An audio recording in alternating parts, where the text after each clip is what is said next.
Saya kalau hitung-hitung karya kayak buat lagu dari SMP sampai sekarang banyak. Cuman kan belum terdokumentasi dengan baik. Sehingga sebenarnya saya punya mimpi, punya harapan tuh saya pengen mendokumentasikan karya-karya itu dalam satu format yang lebih baik begitu.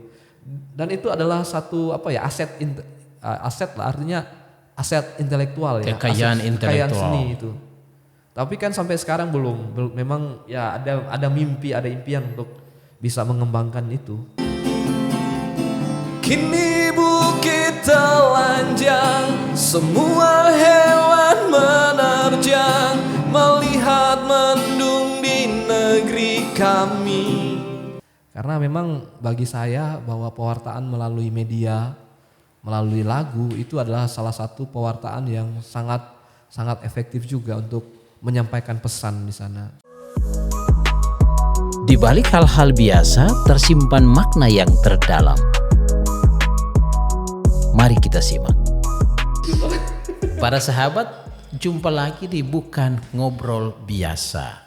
Bukan ngobrol biasa itu dalam arti ngobrol-ngobrol biasa, akan tetapi ngobrol biasa itu punya makna. Dan itulah yang menjadi kekuatan kita. Dari ngobrol biasa kita bertemu dengan setiap orang di berbagai tempat. Entahkah itu di kota, di desa, di pesisir. Dan kita ngobrol-ngobrol biasa dari latar belakang pendidikan yang berbeda. Tetapi kita mendapatkan makna yang bisa kita cerna sebagai bagian dari perjalanan kita.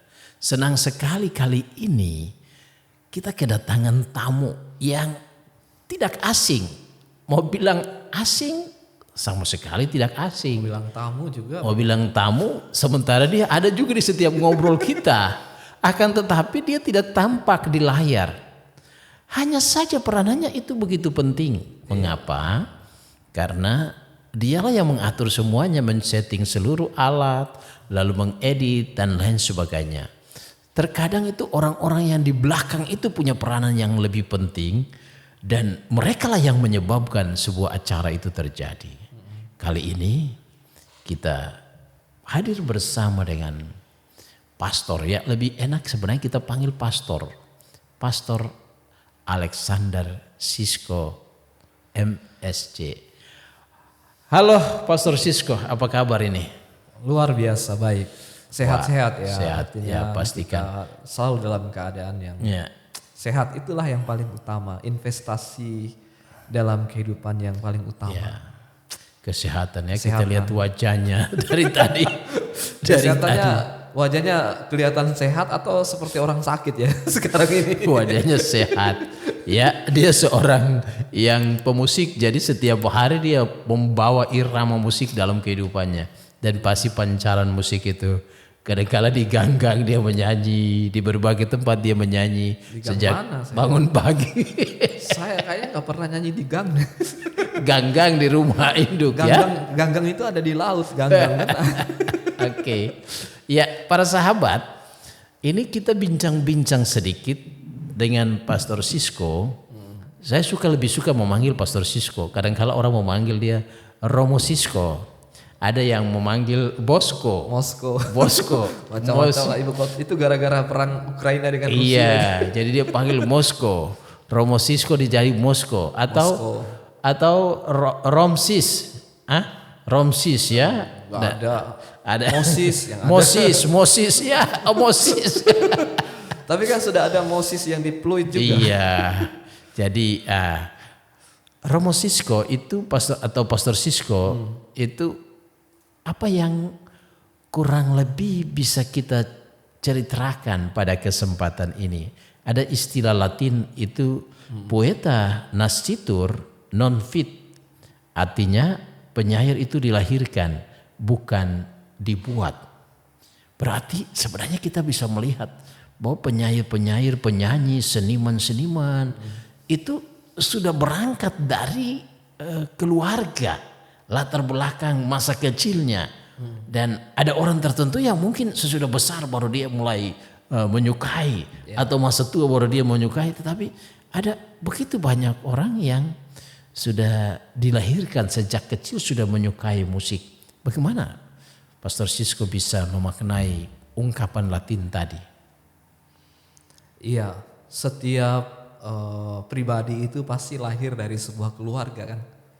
Ya. Karena pribadi itu kan entahkah nanti dia menjadi seorang musisi, menjadi seorang seniman, menjadi seorang biarawan, rohaniwan dan seterusnya.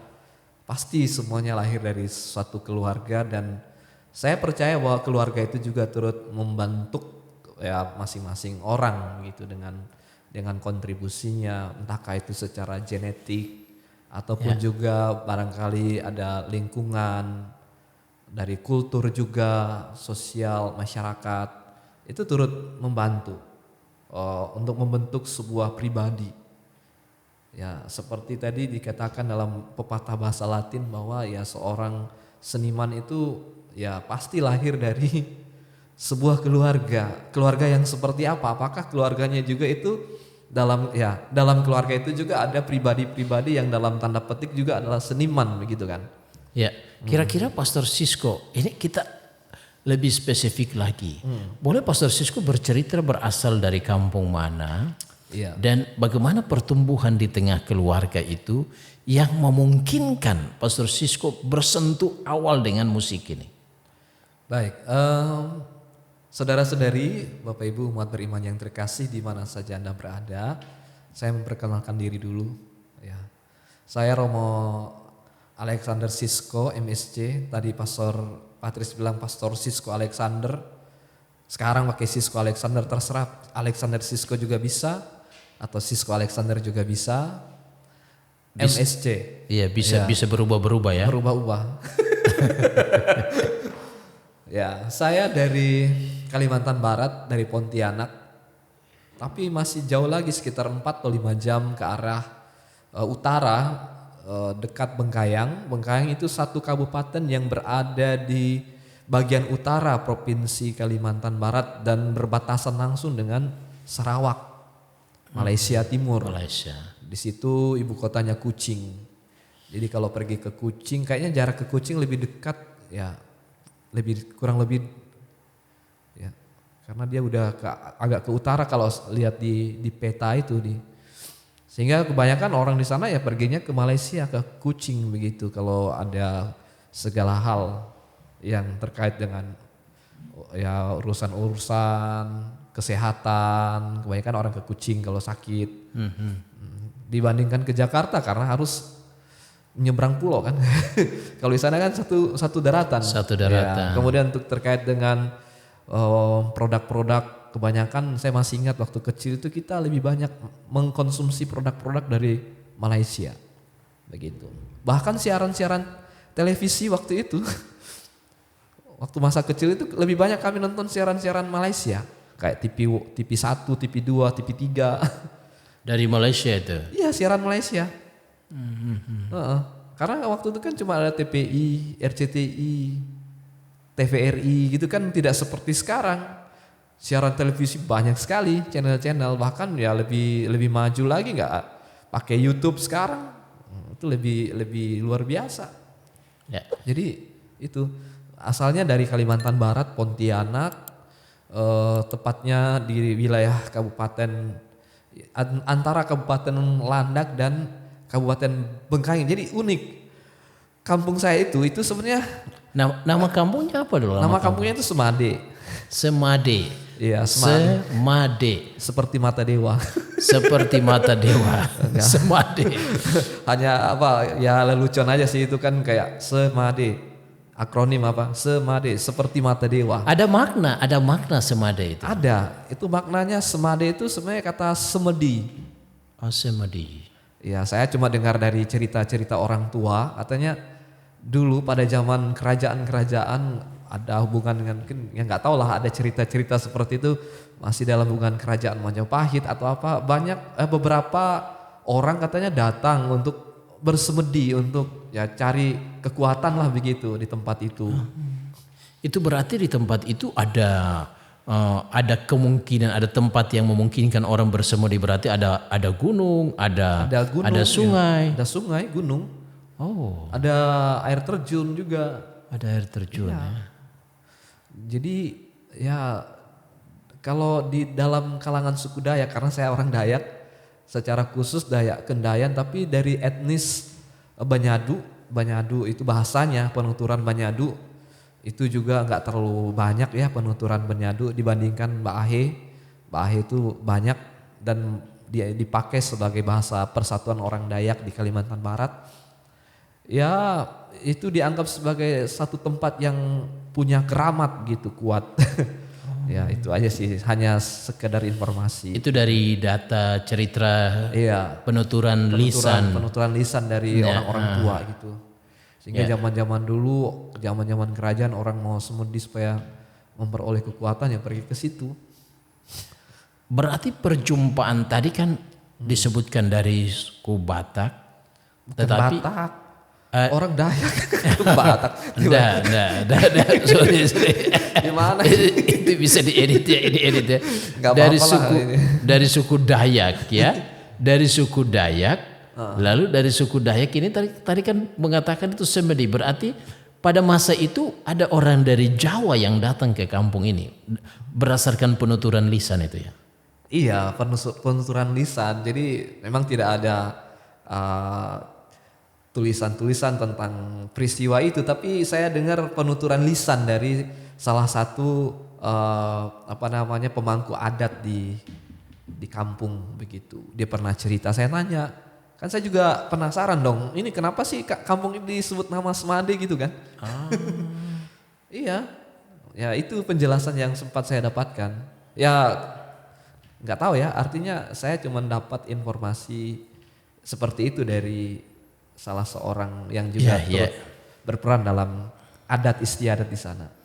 Sebagai tempat untuk orang mencari semedi, ya, ketenangan. Ketenangan. Itu kemudian apa ada kaitan dengan musik terutama di keluarga ini?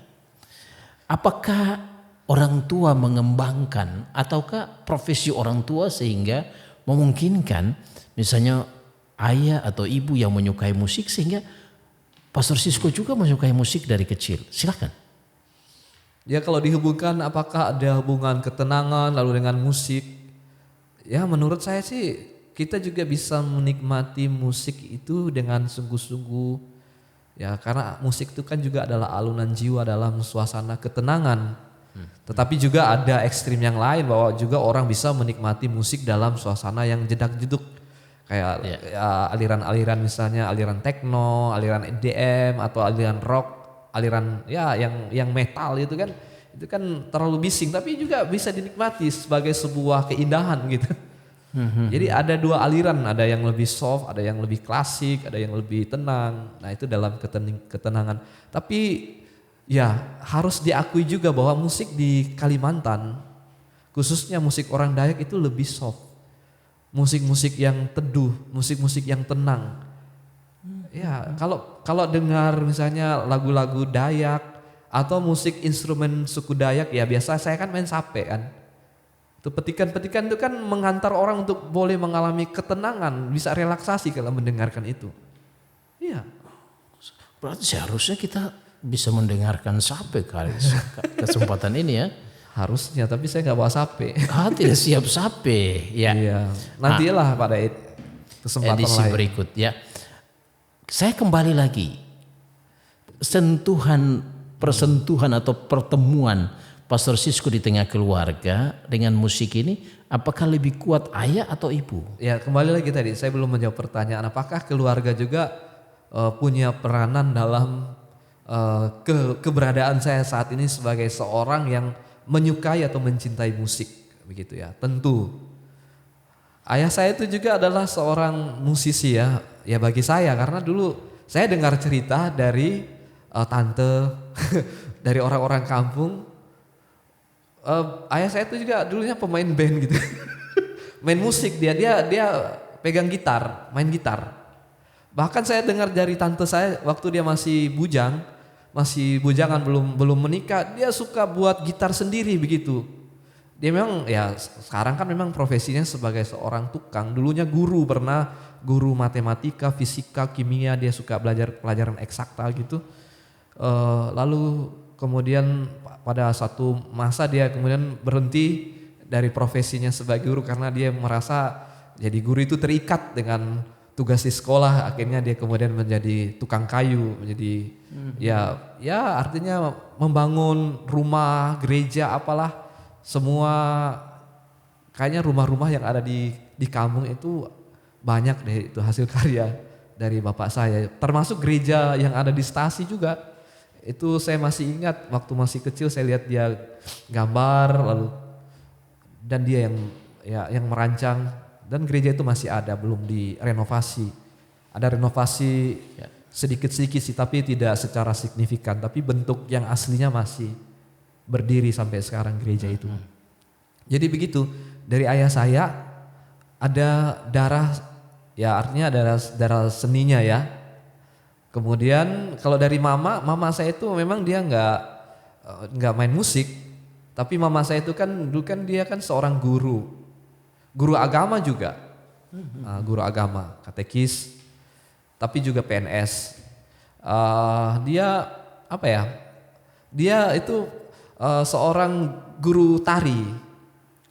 Jadi mengajar tari untuk misalnya kalau ada kegiatan-kegiatan gereja gitu ya, kalau misalnya untuk menyambut pastor-pastor yang datang, kemudian atau juga dalam rangka hari raya Natal atau Paskah, begitu kan kadang-kala dulu waktu masih kecil saya masih ingat selalu ramai dengan acara-acara pentas seni begitu. Jadi anak-anak dikumpul lalu dilatih nari.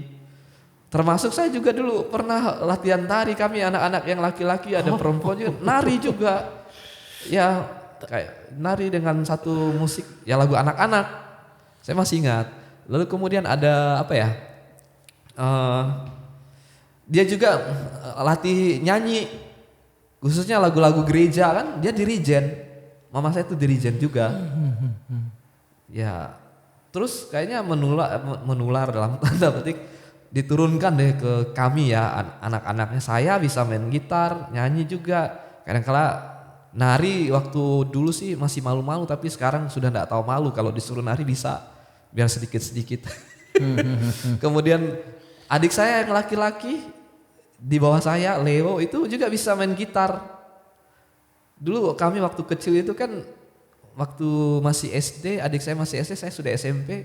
Karena selisihnya cuma setahun saya dengan adik yang laki-laki Leo. Dibelikan gitar 2. Jadi saya 1, adik saya 1. Jadi kalau kami main gitar kolaborasi. Kadang-kala saya main melodi, adik saya main rhythm, atau saya main bass, dia melodi gitu, ganti-gantian. Bahkan kalau ciptakan lagu sama-sama. Dari SMP saya sudah ciptakan lagu, saya masih ingat. Lagu pertama yang saya ciptakan itu judulnya Melati. Melati lagu pertama. Melati itu cerita tentang satu orang cewek, namanya Melati. Mungkin ada tersentuh dengan cewek itu ya, sehingga mengungkapkan dalam bentuk lagu ya. Tapi juga kan nama Melati kan juga nama yang apa ya, waktu itu cukup viral. Ya arti nama yang cukup populer gitu ya. Mungkin bisa satu syair singkat dari lagu itu, masih ingat itu lagu pertama yang diciptakan. Itu tahun berapa? SD berarti sekitar tahun 2000 ya, SMP itu SMP kelas 1 saya. Tahun kelas 1. Tahun 2000-an. Tahun 2000. Sekitar 2000-2001. Karena saya masuk seminari itu selesai seminari SMA itu tahun 2005. Dirunut-runut ke belakang. Berarti sekitar tahun 2000, tahun 99 atau 2000. Masih hafal syair awal itu? Salah satu liriknya kan dengan nadanya begini.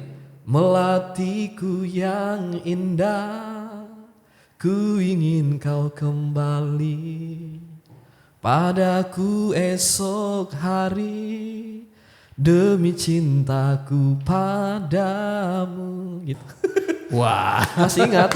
Itu lagu pertama yang diciptakan. Iya, jadi lalu apa perasaannya waktu menciptakan pertama kali lagu itu?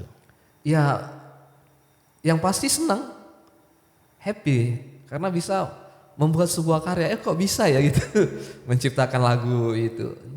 Kan kadang-kala kan tidak semudah itu kita menciptakan lagu. Kita kalau buat lagu sudah buat lirik, tapi mau buat nadanya itu kadang-kala agak sulit kalau tidak dapat inspirasi gitu. Tapi ada juga orang yang buat lagu dalam waktu 5 menit bisa pas itu datang inspirasi. Saya punya pengalaman begitu banyak kali. Jadi ambil kertas, coret begitu buat lirik-lirik, langsung muncul kayak ada inspirasi di kepala. Ya. Jadi Kita kembali dulu, kita kembali ke tempo dulu, Iya, tempo dulu artinya, masa dari masa keluarga ya. keluarga. dari mama diturunkan lalu ke adik saya yang perempuan. Adik saya perempuan memang dia enggak, namanya Nila, Petronila, dia nggak bisa main musik sih. Cuman dia dulu saya dengar waktu dia SMA itu penyanyi, suka nyanyi dia. Saya nggak tahu apakah dia juga suka nari atau apa enggak. Karena saya waktu itu masuk seminari dia masih SD masih kecil gitu. Saya udah masuk ke seminari SMA.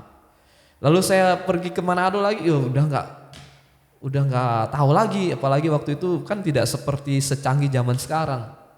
HP itu yang paling canggih kan cuma Nokia apa itu. Ya paling kirim surat pun kadang-kadang nggak dibalas.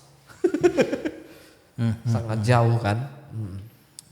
Ya, para sahabat, ini keterangan dari Pastor Sisko tadi meyakinkan kita bahwa musik itu bertumbuh di tengah keluarga, dan dari keluarga itu pertumbuhan minat, kesukaan terhadap musik itu sungguh begitu luar biasa. Saya ingin mengajak kita untuk melihat lebih jauh, terutama kalau kita memperhatikan ya, Pastor Sisko ini menguasai hampir semua alat musik. Dia bisa main gitar, dia bisa main keyboard, dia bisa main piano, dan bisa main apalagi yang paling dia tampil di mana-mana itu alat musik tradisional ya, sape ya, sape. Apa yang membuat kemudian Pastor Sisko mengambil keputusan ya untuk dengan bakat ini lalu menanggapi panggilan untuk menjadi seorang calon imam. Ini sekarang masih seorang calon imam sehingga bisa masuk di seminari pada masa itu. Ya, ceritanya begini kan. Dulu kan yang suruh saya masuk seminari itu kan mama saya. Mama kan. Dia bilang kamu masuk seminari karena di sana itu fasilitas untuk mengembangkan musik itu lengkap.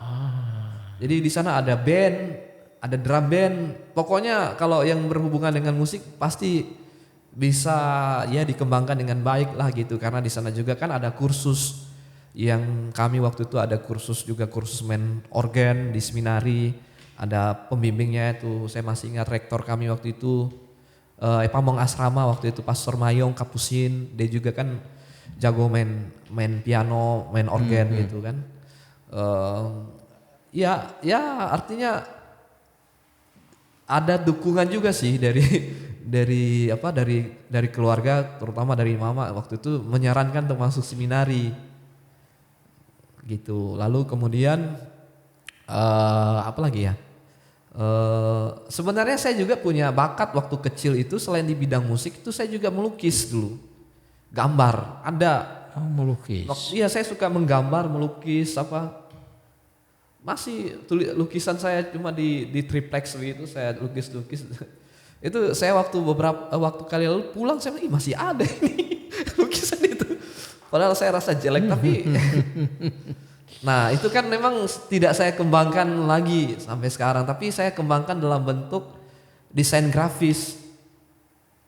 Jadi melukisnya bukan lagi secara manual, tapi melukisnya, bakat melukis itu ya saya tuangkan dalam bentuk desain grafis kan, desain logo lah untuk sekarang macam gitu ya, untuk sekarang ya untuk aplikasinya gitu. Jadi nggak dituangkan dalam bentuk melukis secara manual. Sebenarnya kalau mau dikembangkan bisa, cuman itu kan udah lama sekali. Saya pernah lukis ya gambar. Dulu saya punya pacar waktu SMP. Iya. Jadi dilukis lalu diberikan kepada pacar itu. Ke dia. Oh, iya. Oh, barangkali masih ada kenang-kenangan sampai saat ini ya. Ya, itu satu kenangan yang tidak terlupakan dan saya merasa bahagia ya. Artinya bisa ada satu karya yang saya hasilkan gitu. Jadi ya, berjuang juga. Saya kan dikasih foto. Lalu saya ikut foto tuh, saya lukis.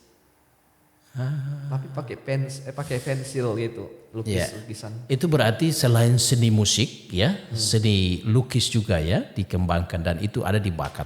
Pertanyaan saya, impian untuk mengembangkan musik itu selain dari mama yang menganjurkan masuk seminari karena di sana fasilitas tadi. Iya. Kemudian apa yang terjadi kalau waktu masuk di seminari? Kan akan bertemu dengan keluarga-keluarga atau anak-anak dari latar belakang keluarga yang berbeda-beda satu dengan yang lain. Walaupun itu sesama di sana kan semuanya dari etnis Dayak. Tetapi kan ada beragam-ragam. Bagaimana suasana di seminari untuk meneruskan atau mengembangkan bakat ini? Ya, suasana seminari itu memang sangat-sangat kondusif ya untuk mengembangkan bakat-bakat, entahkah teman-teman yang punya bidang musik gitu ya. Kemudian juga ya di bidang-bidang yang lain, dan itu saya alami dan rasakan sehingga pada waktu di seminari saya dari kelas 1 itu kami langsung membentuk satu grup band. Grup band itu bertahan sampai kami selesai. Di seminari Di menengah? seminari, ya. Jadi kami kasih nama grup band kami itu dulu namanya Designer. Itu akronim, singkatan dari nama-nama anggotanya itu. Dan dari grup band itu 2 orang jadi romo, termasuk saya dan ada teman saya yang vokalisnya juga jadi pastor Kapusin gitu. D itu Dedi namanya, itu yang jadi pastor Kapusin. Designer, S Sisko, A itu Alexi, DSAI, N Neri, NE Andy gitu. R ada Rio. Desainer ya? Desainer band. Nah, waktu kelas 1 ya, kelas 1 sampai kayaknya kelas 1 sampai kelas pertengahan kelas 2. Tapi kemudian naik di kelas akhirnya kami ganti nama. Jadi bukan lagi desainer karena ada satu anggota kemudian dia tidak melanjutkan lagi pembinaan di seminari begitu. Jadi kami ganti pakai nama Rinyuak. Renewal. Itu bahasa Dayak, itu daun yang warna merah yang biasa dipakai untuk pembatas tanah, itu kami bilang rinyuang. Orang Manado bilang tawaang. Daun itu kan punya makna magis kan kalau untuk suku Dayak. Dipakai untuk upacara-upacara adat, lalu dipakai juga untuk pembatas tanah gitu. Yang mau ditanam dalam kondisi apapun tetap bertumbuh itu daun itu. Tewaang, kalau orang Manado bilang tawaang, itu warna merah itu. Kalau orang pergi perang juga biasa dipakai daun itu. Kami kasih nama Rinyuang. Di tengah 2 grup band, dalam arti itu kan 2 nama yang berbeda. Apakah ada lagu-lagu yang dihasilkan juga waktu di seminari menengah? Ya, jadi dengan ada perubahan dari yang bahasa Indonesia Designer, sebenarnya akronim dari nama itu, kami kan dulunya lebih banyak bawa lagu-lagu yang bernuansa bahasa Indonesia. Dengan beralih ke Rinyuang itu artinya kami memberikan identitas, kami membawa lagu-lagu dalam bahasa daerah. Bahasa Dayak. Iya.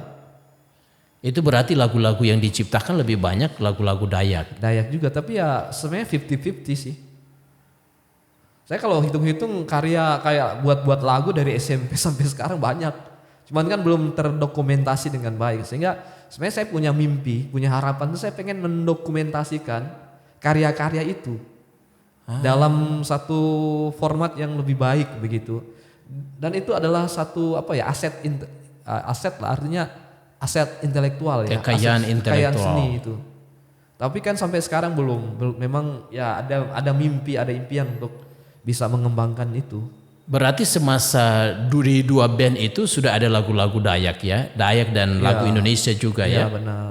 Ya, apakah bisa menyanyikan salah satu lagu yang dihasilkan waktu SMA itu? Tadi kan lagu yang pertama saya sudah masih ingat, apalagi waktu SMA.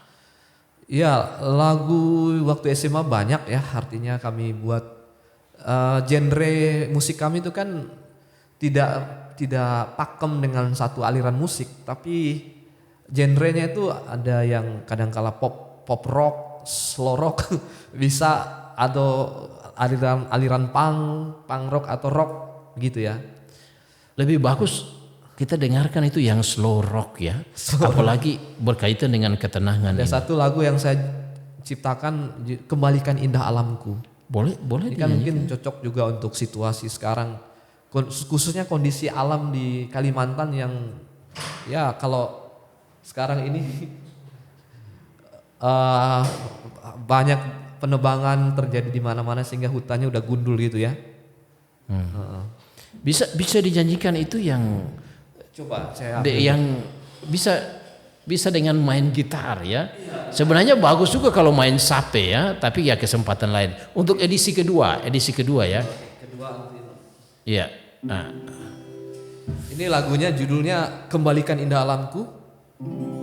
Ada juga banyak lagu peri cinta pernah yang sempat booming di kompleks persekolahan Katoliknya Rumkop, termasuk di dalamnya ada seminari, ada SMK, ada SMP, macam-macam, ada IKIP, itu ada IKIP apa namanya yang guru agama yang IPI Malang itu ya. ya.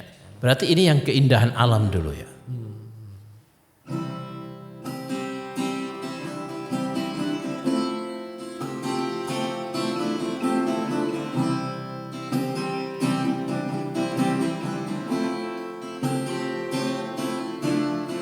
Lembah hutan yang indah, sawah hijau terbentang, harumkan negeri di masa lalu. Semua hewan bernyanyi, semua makhluk berdiri, menikmati indah kala itu.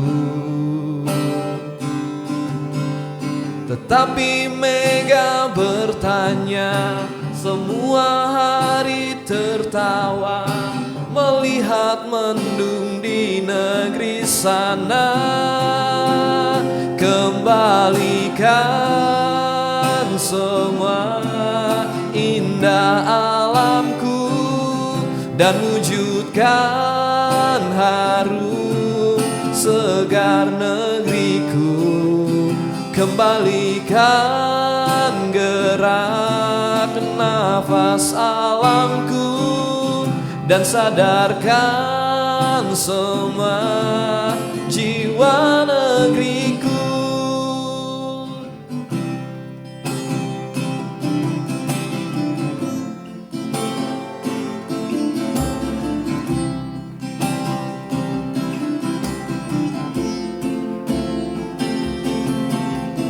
Kini bukit telanjang, semua hewan menerjang, melihat mendung di negeri kami. Satu fauna yang tertinggal, indah flora yang tersisa, hangus sudah ditelan nafsu.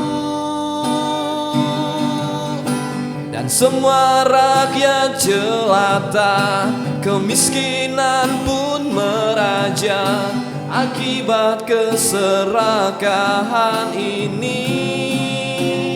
Kembalikan semua indah alamku dan wujudkan harum segar negeriku.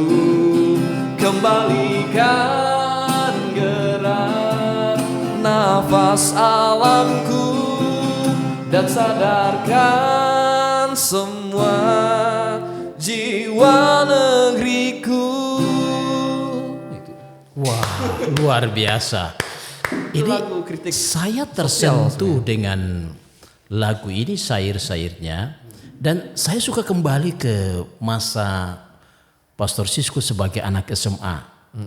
Ini tadi menyebutkan itu dengan dua grup band ya. Iya. Grup band sama orangnya tetapi berganti nama. Lalu lebih fokus kepada nama yang kedua tadi lebih fokus pada Dayak ya. Ya. Pertanyaan saya begini. Apakah Pastor Sisko merasakan dengan teman-temannya di band itu merasakan sesuatu yang hilang di alam sehingga memunculkan lagu ini, ataukah latar belakang kenapa lagu ini muncul? Karena tadi saya menangkap itu satu, kembalikanlah alamku. Iya, itu adalah satu seruan sebenarnya Ya artinya bahwa orang Dayak itu kan hidup berdampingan dengan alam. Jadi harmonisasi antara manusia, tumbuh-tumbuhan, hewan itu menjadi sesuatu yang kekuatan ya. Artinya sesuatu yang memang membuat orang Dayak itu sungguh-sungguh hidup sebagai seorang Dayak karena ya hidup dengan alam gitu ya. Sehingga kalau misalnya dulu kalau saya masih kecil dikatakan jangan sembarang-sembarang ya di pohon yang besar gitu kan. Nanti ada penunggunya atau apalah begitu disebut di situ kan. Jadi nggak boleh macam-macam lah dengan diapa-apain apalagi ditebang atau apa. Jadi sebenarnya secara tidak langsung ada pesan disampaikan oleh orang-orang di kampung itu jangan sembarangan gitu artinya untuk menebang pohon. Karena itu adalah alam itu adalah bagian penting dalam kehidupan masyarakat. Ketika ekosistem alam itu terganggu maka itu juga menciptakan kerusakan terhadap ya makhluk-makhluk yang lain. Sehingga ya lagu ini sebenarnya semacam satu kritik sosial yang sudah terjadi dari berapa tahun yang lalu udah memang alam di Kalimantan itu sudah mulai rusak pembabatan hutan kan. Sejak Pastor seminari Sisko itu udah mulai kecil dan SMA sudah mengalami itu ya. sudah Sudah mengalami penebangan hutan di hutan mana-mana. yang masif ya. Iya. Apalagi sekarang waktu saya pulang lagi setelah saya jadi dari frater itu di tahun-tahun terakhir saya waduh ini yang sudah daerah-daerah yang dulunya masih hutan ini sudah dijadikan kebun sawit. Bahkan juga di kampung juga di pinggir-pinggir itu yang masyarakat yang punya lahan itu yang saya tahu dulu adalah lahan untuk kebun karet diganti dengan sawit. Itu. Ya. Jadi hutannya jadi homogen, bukan lagi seperti hutan heterogen kan. Kalau hutan heterogen itu kan kita lihat banyak burung-burung apa semua itu kan mereka ya artinya merasa apa ya nyaman tinggal di hutan yang dengan masih heterogen dibandingkan hutan yang homogen itu. Jadi ya Luar lagu ini biasa. emang muncul juga sebagai bentuk kritik atas kenyataan yang terjadi di Kalimantan sebenarnya. Bahkan ya mungkin akhir-akhir ini kalau kita melihat bencana di Sumatera itu kan adalah bagian dari dimana kita tidak mampu untuk menjaga ekosistem itu. Ya, Saya ingat juga kalau pernah buka YouTube, nonton YouTube di Papua lagi kan mengatakan bahwa hutan itu adalah mama. Kalau kita memperlakukan hutan tidak baik maka kita tidak menghormati mama kita yang memberi kita hidup gitu. Kayaknya spirit yang sama juga dihayati oleh orang Dayak gitu terhadap hutan. kedekatan Dengan alam. Iya. Karena seluruh kehidupan mereka ada di situ. Hutan setelah menyediakan segala-galanya kan. Ya. Jadi nggak perlu orang ambil berlebihan. Jadi ambil sesuatu secukupnya bahwa hutan itu mencukupi semuanya. Nggak tahu ya kenapa kita ceritanya sampai ke sini. Iya. Gara-gara lagu ini. Kita kembali lagi Pastor Sisko. Itu bagus, menarik. Satu hal yang membuat saya tersentuh tadi, keprihatinan itu muncul dari seorang anak SMA. Iya, Anak-anak SMA pada masa itu. Masih Mungkin yang Pastor Sisko katakan kemudian sesudah besar, sesudah sekarang, itu lain, tetapi yang membuat saya merasakan sesuatu yang berbeda adalah waktu itu kamu masih SMA. Tahun 2000-an kan kamu masih SMA dan sudah prihatin dengan ruang lingkup bermain itu mulai hilang. Karena itu tadi kamu menggambarkan dengan bahasa adalah kembalikan ini. Kembalikan itu. indah, Semuanya ini. Dan di sana alamku. kamu melukiskan itu di mana binatang-binatang bermain, di mana alam yang indah, dan itu luar biasa membuat saya merasakan rohnya, kekuatan bahwa, dan itu anak SMA. Anak SMA yang sudah memprotes dan sebenarnya dia tidak tahu media mana yang dia bisa pakai selain lagu. Kan memang lagu itu sesuatu yang memang melalui satu karya yang dimana kita juga bisa menyampaikan pesan Iya. untuk ya pesan universal ya untuk semua kalangan lah gitu. Iya. Hanya lewat lagu, lewat nyanyian kan? Iya, iya. Itu. Oke.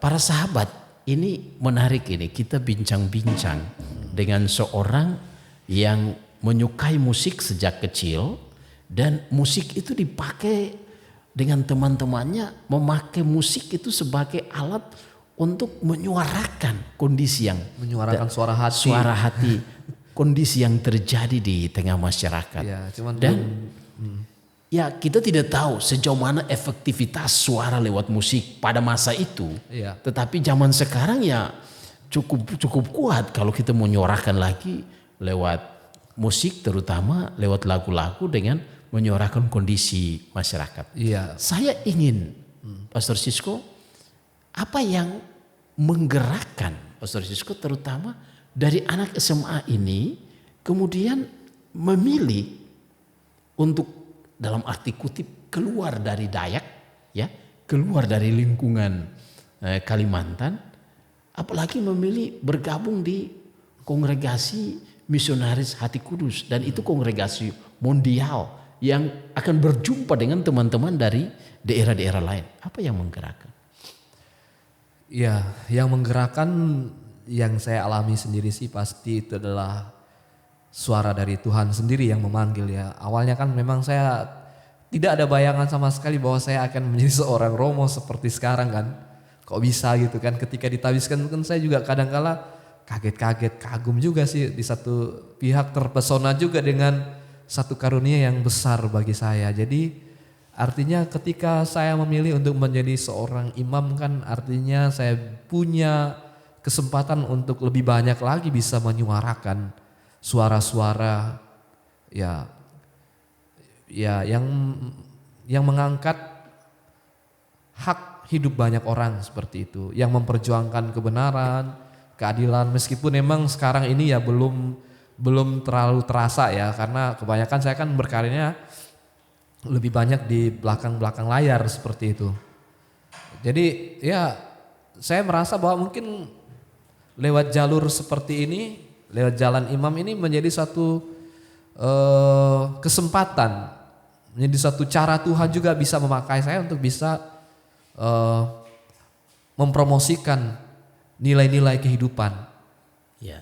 Karena kan MSC sendiri kan apa? Spiritualitasnya membangun budaya cinta. Budaya cinta itu apa? Budaya kehidupan. Jadi lawan dari budaya kematian. Dimana kalau kita melihat sekarang orang hidup dalam egoisme, acu tak acu, mementingkan dirinya sendiri, itu adalah tanda-tanda bahwa orang hidup dalam budaya kematian. Dan kita sebagai seorang misionaris Hati Kudus, ya itu juga yang menguatkan saya dalam perjalanannya kemudian melihat bahwa spirit kita itu kan untuk pro life, untuk pro kepada kehidupan, nilai-nilai kehidupan.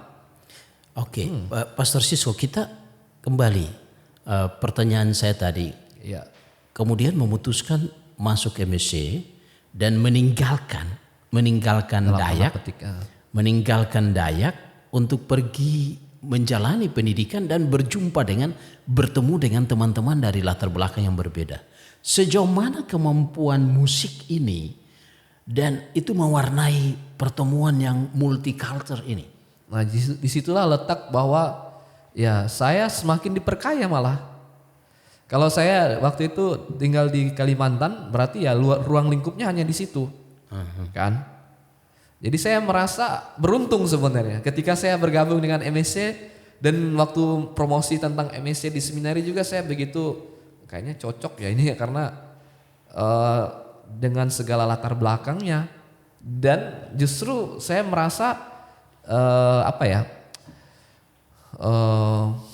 bakat atau minat di bidang musik itu ya semakin bertumbuh dan berkembang dalam pembinaan sebagai seorang MSC. Ya dulunya memang suka musik-musik cadas, musik-musik rock, sesekali juga musik-musik yang lebih soft gitu. Nah kemudian ketika masuk ke MSC, pembinaan awal ya aliran musik pun juga sudah mulai agak bergeser gitu kan. Dan kebanyakan juga membuat lagu-lagu gereja, lagu-lagu misa ya. Misa yang orang bilang di Manado Batang Misa kah?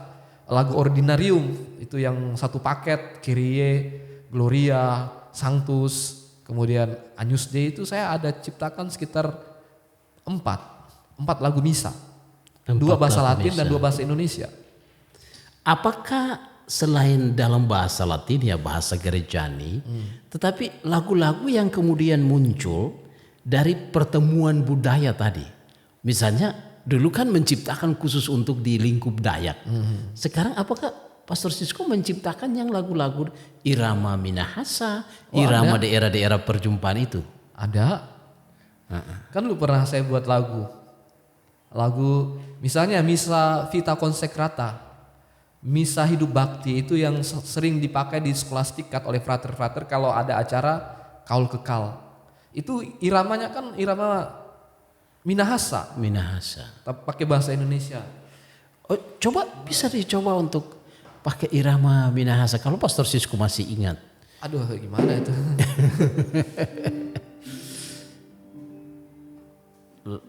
Terutama dipakai di liturgi ya. Iya tapi saya sudah lupa, harus lihat partitur, lihat teksnya baru saya lihat masih teksnya. ingat. Tapi saya pernah buatkan dengan Romo Patris waktu itu. Iya, dibuatkan juga untuk irama Puloke, irama Puloke kan. Masih ingat kan Romo Patris?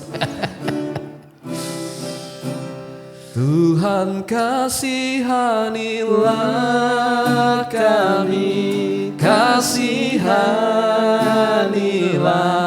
kami. Tuhan kasihanilah kami, kasihanilah kami. Kristus kasihanilah kami, kasihanilah kami. Kristus kasihanilah kami, kasihanilah kami. Tuhan kasihanilah kami, kasihanilah kami. Tuhan kasihanilah kami, kasihanilah kami.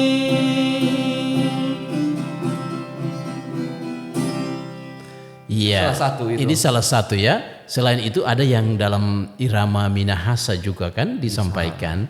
Lalu saya masih mau mengejar lagi ini.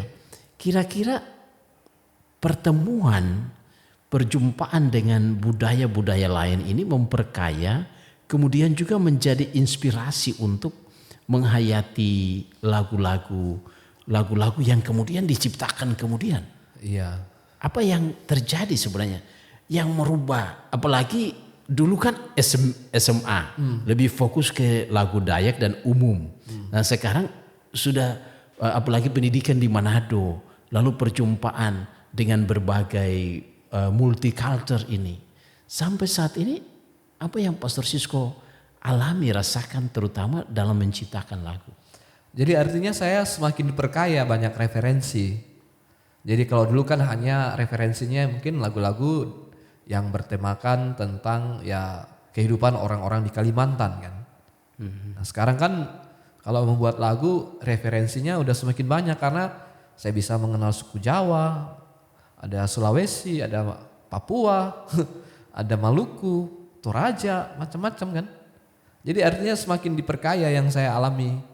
Sehingga kalau ya lagu-lagunya ya pasti juga nada-nadanya ya lebih umum, lebih universal nilai-nilai.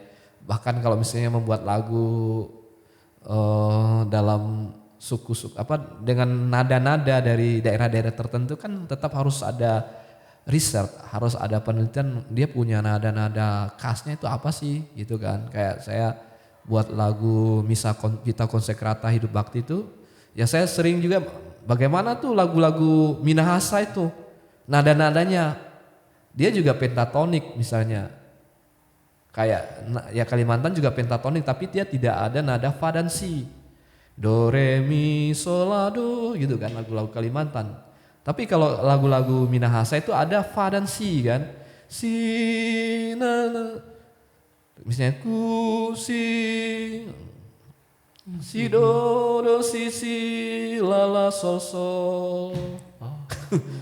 Itu berbeda dari Iya. suku yang satu dengan suku yang lain. Ya artinya semakin diperkaya jadi wawasan tentang musik itu makanya saya juga suka sebenarnya dengan musik-musik kulturasi. Ya. Pertanyaan saya sekarang kan masuk sebagai frater MSC. Ya. Ada di Pineleng, di Manado. Tadi waktu SMA membentuk band. Dan bekerja bersama-sama. Apakah tidak ada kesulitan banyak tatkala sekarang bermain bersama-sama dengan teman-teman dari latar belakang suku yang berbeda? Ya memang itu perlu perjuangan ya.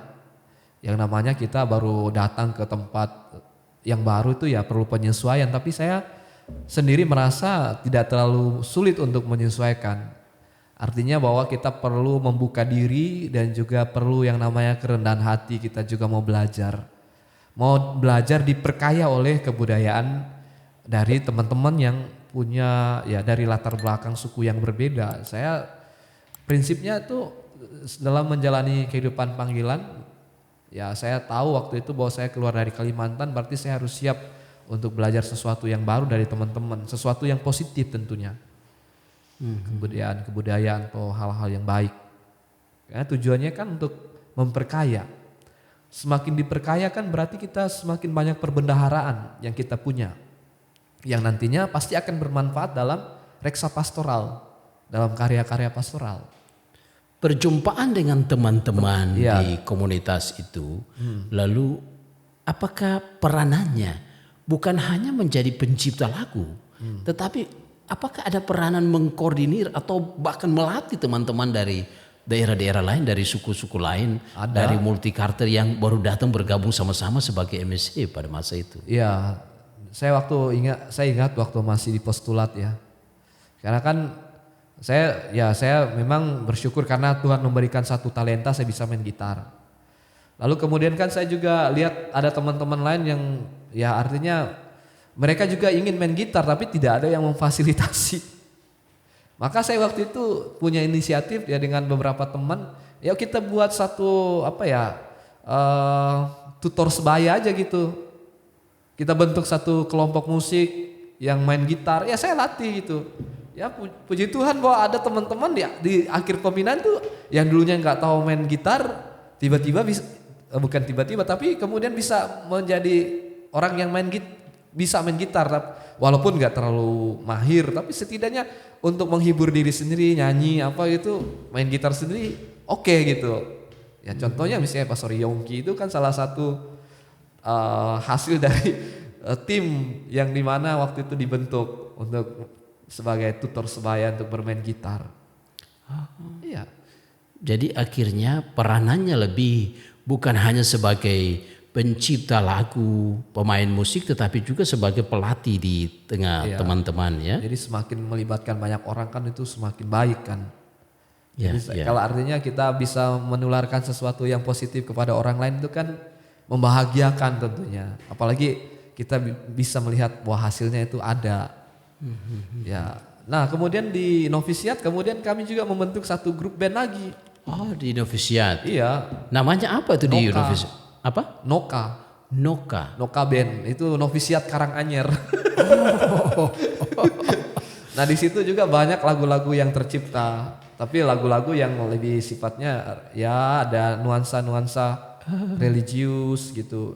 Noka Band. Noka Band, lagu-lagu dulu pernah saya buat lagu Kekuatan Hati. Di novisiat itu ya. Novisiat. Bisa dinyanyikan sekarang bagus itu. Waduh nanti Biar satu ayat saja. Itu bagus itu lagu ciptaan. Jadi kita bisa melihat step by stepnya lagu pertama, lagu SMA, sekarang lagu di novisiat.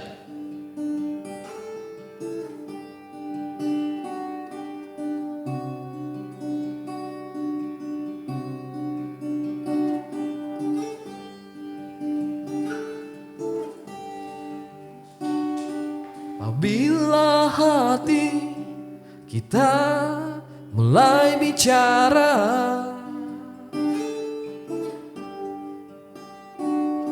jangan ragukan untayan kata-katanya.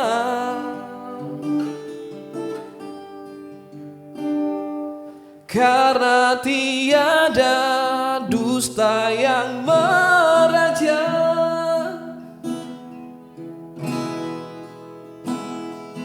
yang ada kebenaran bertahta.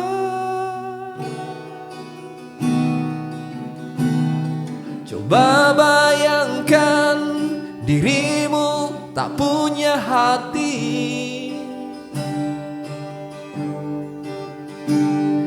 Kehidupanmu pasti takkan berarti.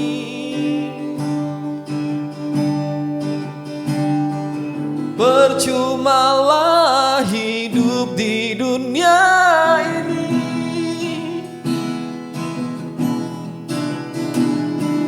jika tanpa cinta kasih sejati. Jangan pernah kau hianati indahnya kejujuran yang elok melebihi bening permata. Kau dapat merubah dunia menjadi hanya dengan kekuatan hatimu.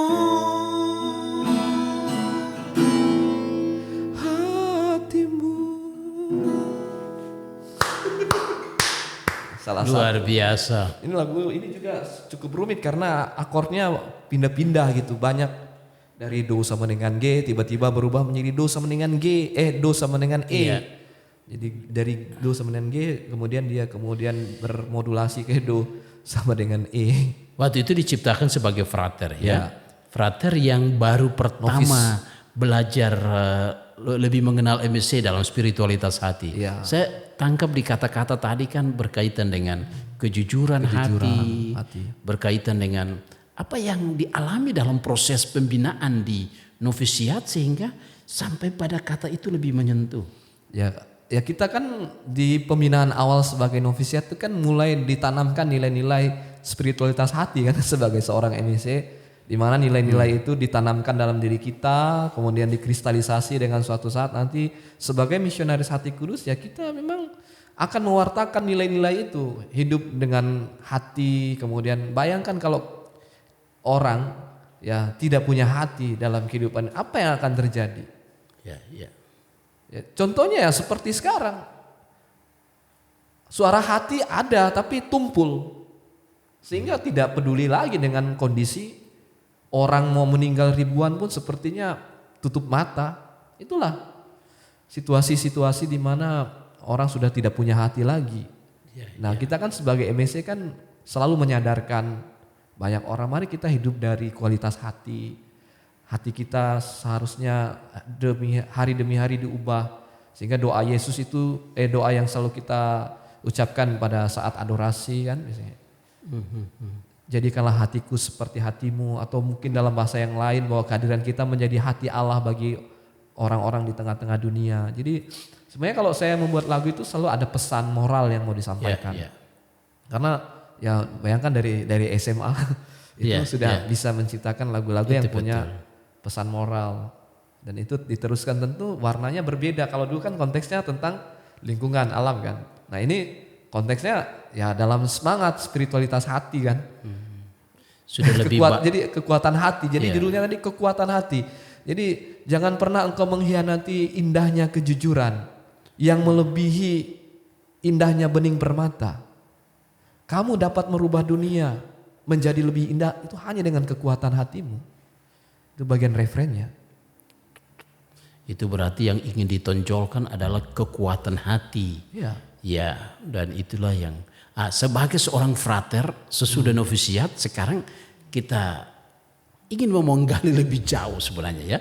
Ini kita baru sampai stake frater ini ya. Sesudahnya itu menjalani pendidikan filsafat teologi, lalu menjalani lagi tahun pastoral, lalu diakonal, dan sekarang sebagai imam.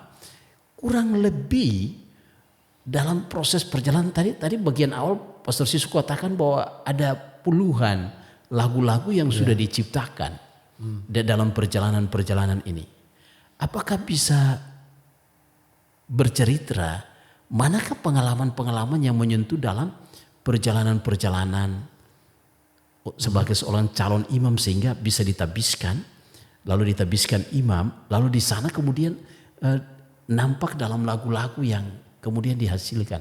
Tentu ada banyak lagu, tetapi bisa memilih salah satu lagu yang bisa menggambarkan perjalanan sebelum menjadi imam ini.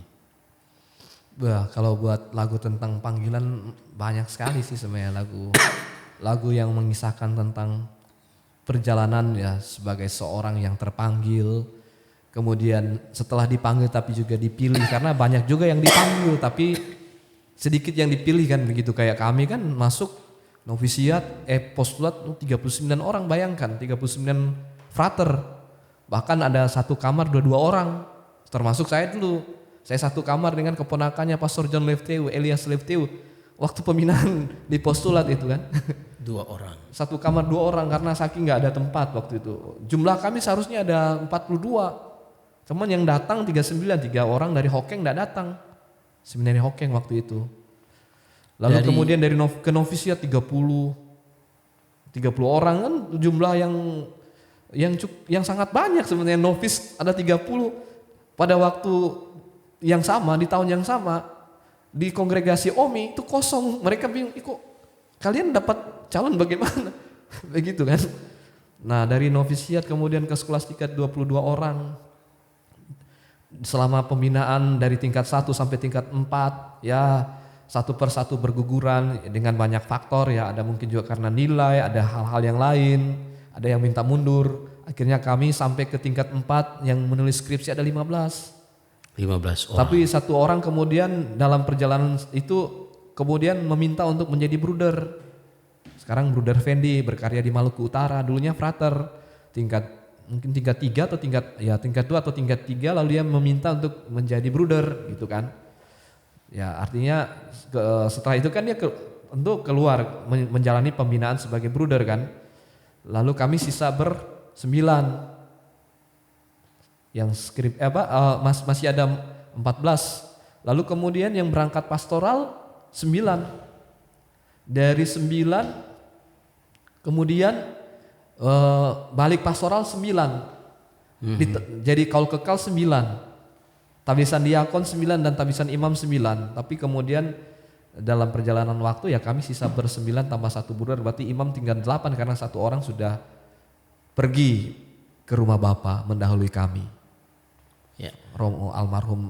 Dalam perjalanan itu sampai tahap itu, apakah Pastor Sisko juga bisa satu lagu yang menggambarkan waktu itu menciptakan lagu-lagu? Apakah lebih tersentuh dengan lagu mana yang bisa menggambarkan suasana? Ataukah sesudah itu mulai menciptakan lagu yang menggambarkan suasana teman-teman pergi, teman-teman yang meninggalkan satu dengan sama lain, ada yang memilih untuk hidup berkeluarga. Bisa lagu yang saya ciptakan waktu kaul kekal itu ada. Ya boleh Kepada itu. Hati Kudus Yesus itu kan. Barangkali itu bisa menggambarkan penyerahan diri. Iya, penyerahan diri karena ya dalam perjalanan waktu ingin sungguh-sungguh mau menyerahkan diri, berkomitmen kan. Kepada hati-Mu Yesus kami membaktikan diri untuk gimana ya, sudah lupa kayaknya, harus lihat teks ya. Iya harus lihat teks ya. Tapi itu berarti sampai pada penyerahan diri ya. Lewat pengalaman dalam arti tertentu dengan banyak teman. Kemudian datang menyerahkan diri sampai pada kaul kekal, itu berarti akhirnya sampai penyerahan sepenuhnya ya. Ya, ada juga Diam di Rumah Tuhan Seumur Hidupku, ada juga itu lagu yang saya ciptakan dengan Romo Aba, Romo Deso. Itu judulnya Diam di Rumah Tuhan Seumur Hidupku karena kami punya moto sebagai diakon waktu itu. Sampai sempat diprotes oleh Monsinyur Suatan. Kenapa kalian pakai moto seperti ini, diam di rumah Tuhan? Emangnya kalian ini kontemplatif? Kata kita kan misionaris. Bisa kalau itu bisa mau dinyanyikan silahkan dinyanyikan itu ya.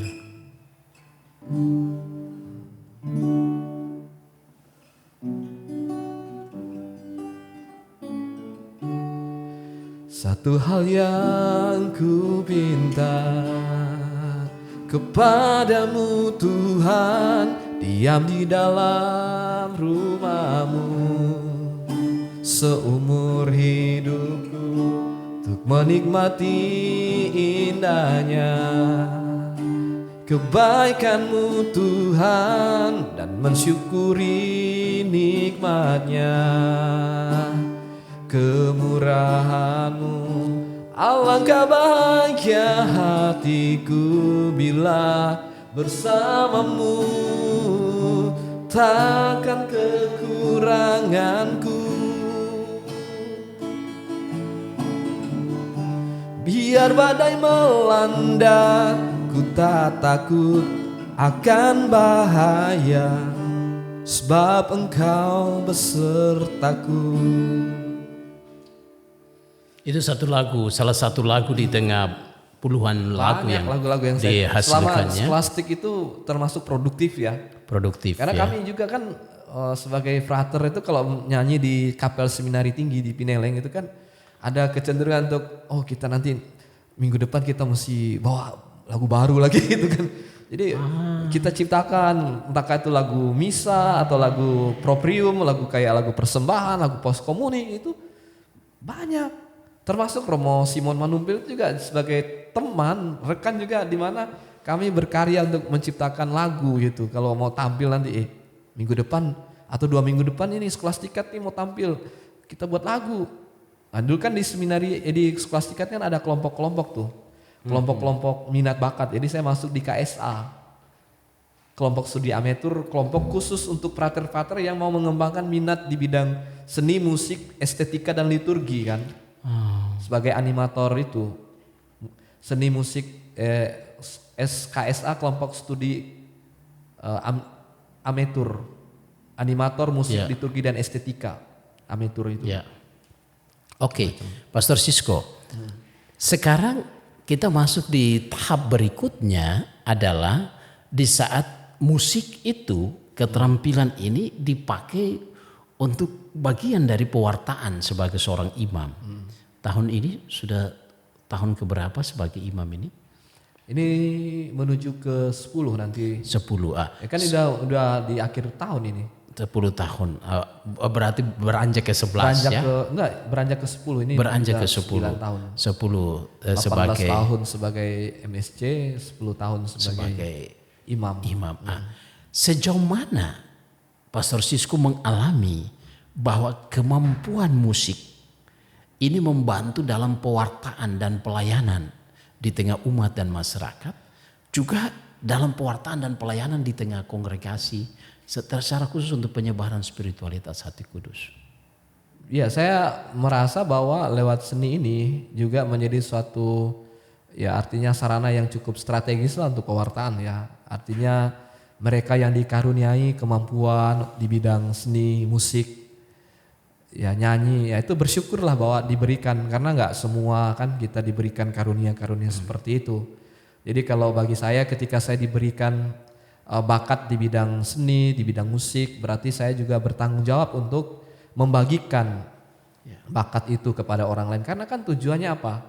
Kan membuat orang bersuka cita. Kalau kita nyanyi, kalau kita main musik itu kan orang senang gitu. Jadi tujuan dari pewartaan kita juga itu apa sebagai seorang misionaris kan? Tujuannya kan untuk membuat orang lain bahagia, ada sukacita di sana. Karena mewartakan Injil, inti dari Injil itu apa sih? Evangelion kan? Jadi baik, Evangelion, kabar kan? Kabar baik, kabar sukacita. Ya, saya melihat bahwa relasi-relasinya ya seperti itu. Jadi bukan juga mau mendiskreditkan teman-teman lain yang tidak punya bakat di bidang seperti ini, enggak. Tapi artinya kalau sudah diberikan potensi di bidang ini ya kita kembangkan.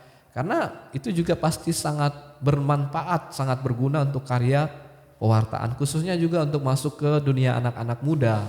Perlu juga masuk lewat dunia musik, nyanyi ya, itu. Itu yang ingin dikedepankan. Sejauh mana Pastor Sisko sepanjang 9 tahun pelayanan sebagai seorang imam ini tahun ke-10 itu menggerakkan orang muda lewat musik? Apakah bisa menyebutkan program-program yang sudah terutama dari bidang yang dipercayakan kepada, dulu saya dari data itu menyebutkan kan dulu pernah menjadi formator di Frater-Frater Muda. Mungkin dari situ, dari formator, kemudian sekarang di Komsos. Sejauh mana peranan ini untuk menyentuh orang-orang muda? Iya, memang waktu setelah ditabiskan sebagai imam pada tahun 2016 di Pontianak, di Darit, di Paroki Darit, di paroki asal dari mama saya, berasal dari sana. Lalu saya diutus ke postulat, waktu itu sempat hampir 2,5 tahun lah saya berkarya di postulat waktu itu. Dan memang juga saya cukup punya perhatian ya terhadap musik, karena ini adalah bagian dari humaniora ya untuk kemanusiaan. Jadi bagaimana pembinaan juga itu diintegrasikan juga dengan perhatian kepada bidang-bidang humaniora, termasuk seni, musik itu kan salah satu tempat bagi pribadi-pribadi untuk bisa mengekspresikan dirinya kan. Yang cukup luar biasa sih yang saya lihat waktu itu. Kami waktu saya masuk sudah disiapkan sebelumnya fasilitas-fasilitas, tapi kemudian saya menambahkan akhirnya waktu di zaman itu frater-fraternya itu sangat berkembang sekali di bidang musik itu ya. Selama kurang lebih hampir 3 tahun saya di provinsial di postulat waktu itu. Jadi waktu itu peranannya untuk orang muda khusus calon imam sebagai seorang fasilitator mentor juga sebagai mentor, sebagai sahabat karena sosius ya. Jadi, dan mereka juga frater-frater tuh kayak nggak rasa ada jarak, karena memang saya berusaha untuk hadir memang sebagai sahabat, karena memang fungsinya sebagai sosius kan. Jadi dekat.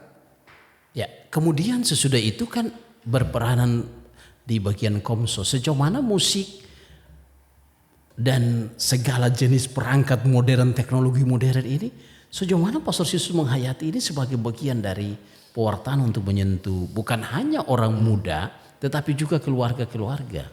Iya, memang sekarang kan kita hidup di era keterbukaan informasi, kemudian teknologi digital, internet yang semakin berkembang secara cepat, dan itu tentunya mempermudah kita sendiri ya sebagai pewarta-pewarta untuk memanfaatkan media ini untuk sarana menyampaikan pesan-pesan lewat lagu, lewat nyanyian, lewat musik begitu. Ya selama ini yang saya alami misalnya sekarang kita buat kayak ada kegiatan Heart Live Music yang setiap hari Selasa, dan saya merasa bahwa itu juga sesuatu yang sangat positif, sangat baik.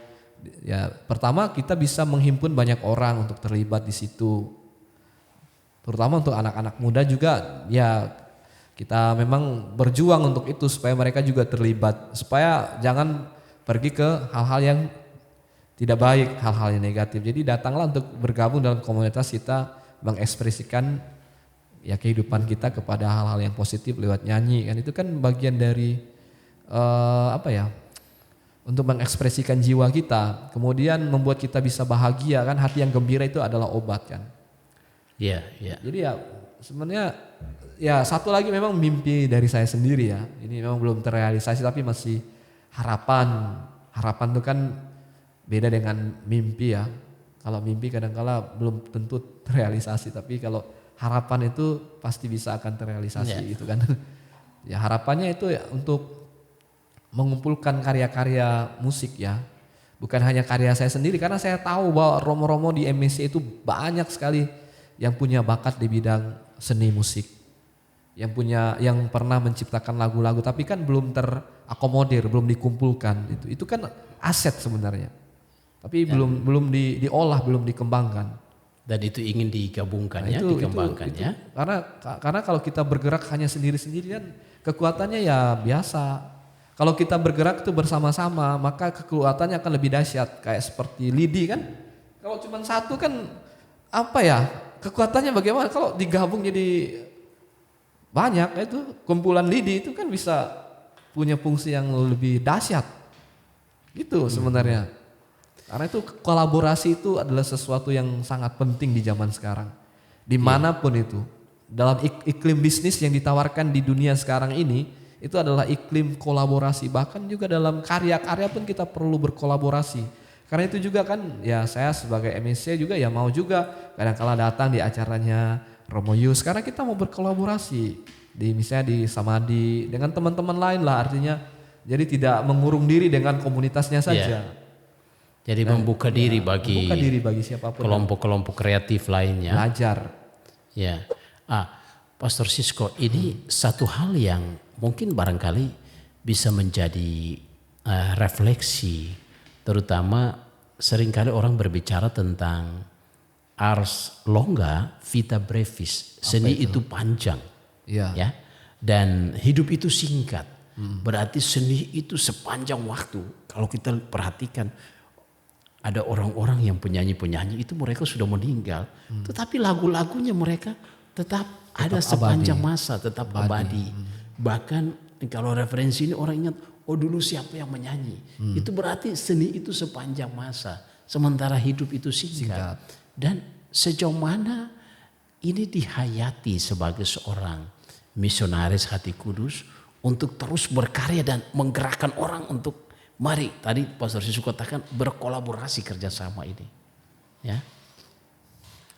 Iya, artinya ya apa ya, tetap kita memang ya semakin fokus juga sih terhadap bidang-bidang pewartaan seperti, jadi tidak bisa dilihat tidak bisa diperlakukan dipandang sebelah mata ya. Karena memang bagi saya bahwa pewartaan melalui media, melalui lagu itu adalah salah satu pewartaan yang sangat efektif juga untuk menyampaikan pesan di sana. Memang ya karena itu juga memang ya kita sebagai misionaris di tempat yang baru ini juga kan mulai merencanakan ke depannya seperti apa, kemudian juga menyiapkan sarana dan prasarana untuk bisa mendukung karya di bidang ini. Karena apa tadi? Walaupun kita sudah tidak ada, karya-karya itu akan tetap abadi gitu. Seperti kayak misalnya lagu-lagu yang ya tetap kita nyanyikan sampai sekarang walaupun penyanyinya sudah tidak ada, seperti sebut saja lagu Ave Maria karya Pance Pondaak, walaupun almarhum Bapak Pance Pondaak sudah tidak ada ya almarhum, tapi kan lagu-lagunya sampai sekarang tetap dinyanyikan begitu. Mewartakan tentang Bunda Maria lewat lagu yang sederhana tapi menyentuh hati. Itu. Jadi seperti juga konfrater-konfrater kita misalnya di Australia yang terkenal ya seperti James Maher, yang kemudian Frank Andersen buat lagu-lagu yang bagus-bagus. Walaupun orangnya udah nggak ada tapi lagu-lagunya tetap hidup, tetap dinyanyikan gitu. Karena memang ya dia punya nilai yang tidak akan pernah hilang.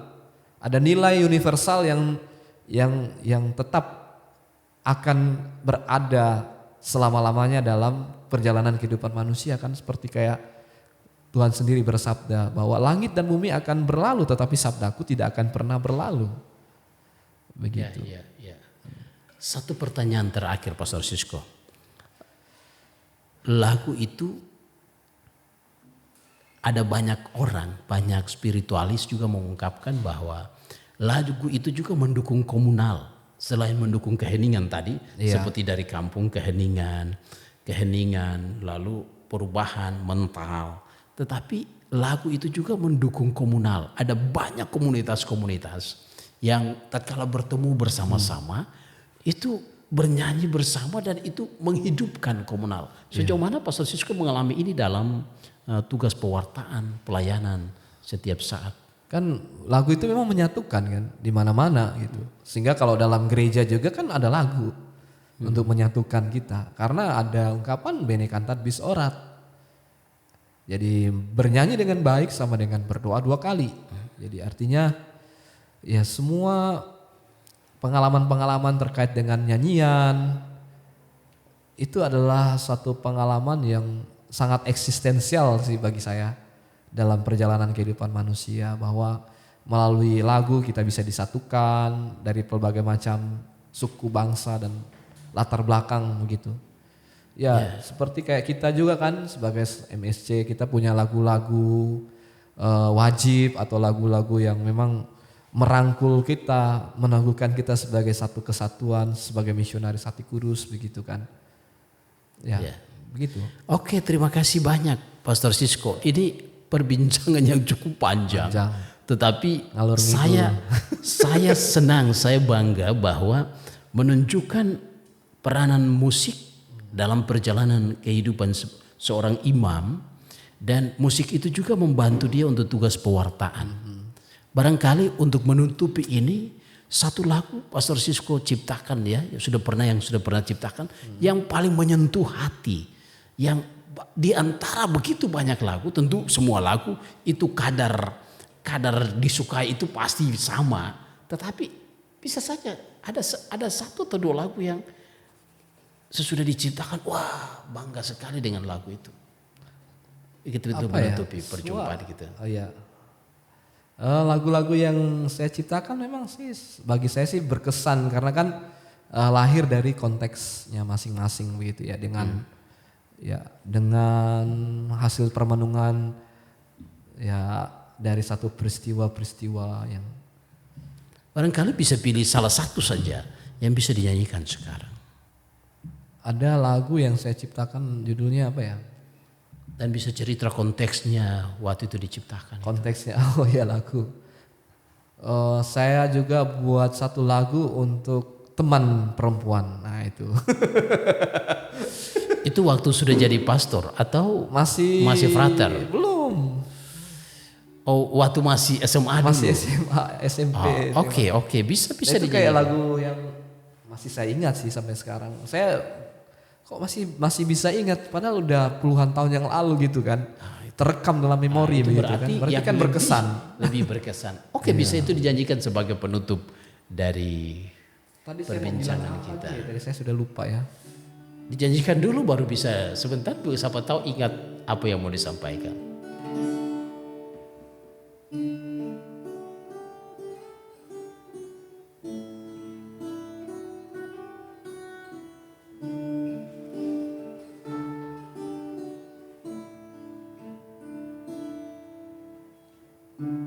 Di saat ku sedih, kau selalu di sisiku.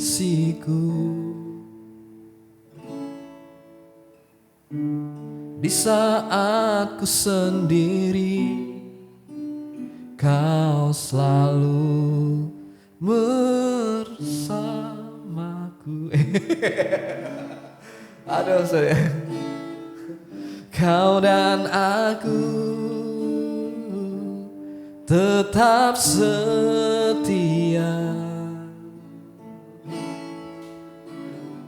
Gak usah habis ya. Langsung refren. Dan bawalah aku selalu bersamamu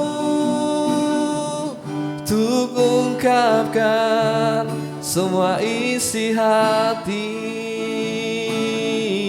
Bila ku rindu, ku selalu terbayang akan janji kita, kau dan aku tetap setia.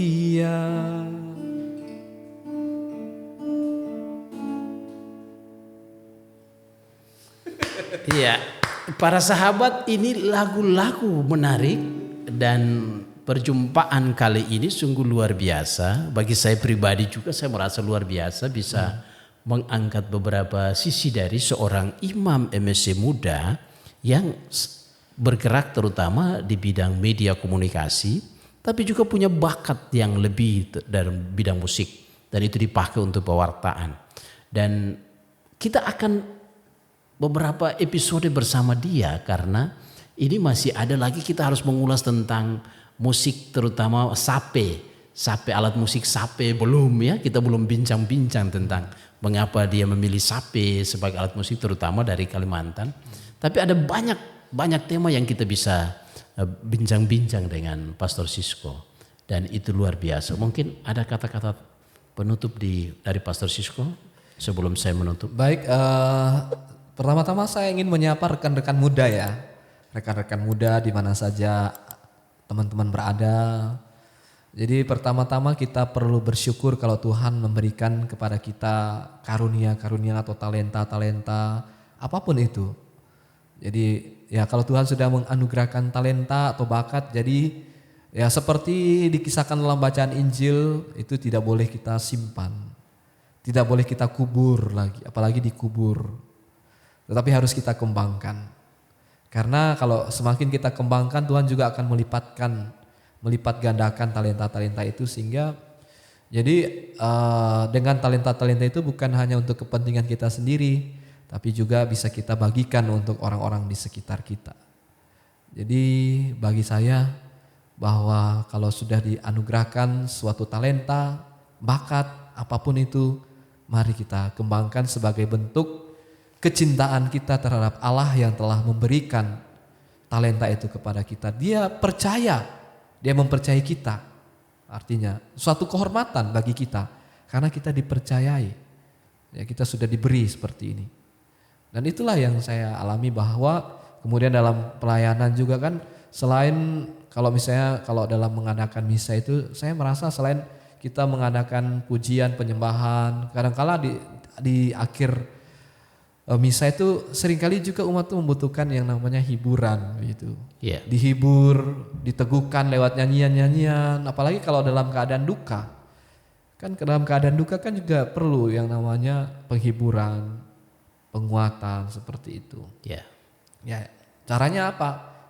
Ya tidak hanya sekedar kata-kata memberikan nasihat, caranya ya kita bisa nyanyi gitu. Mungkin dengan nyanyi kita bisa juga membuat orang lain happy.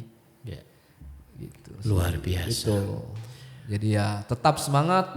Iya, untuk orang-orang muda ya. Mengembangkan bakat yang sudah Tuhan anugerahkan kepada kita. Ya suatu saat nanti kalau misalnya ada yang terpanggil untuk menjadi entahkah itu imam, jadi suster, jadi bruder, ya itu kan menjadi modal yang sangat baik untuk pewartaan kita.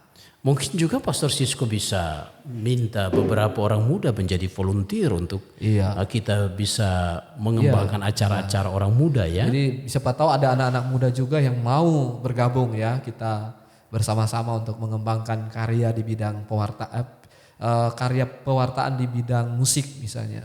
Ya itu selain sebagai hobi, tapi kalau kita serius itu bisa mendatangkan suatu ya revenue, mendatangkan suatu income bagi kita sebenarnya. Itu kan aset intangible, aset yang tidak kelihatan, tapi kalau dikelola dengan baik itu mendatangkan sesuatu. Yeah.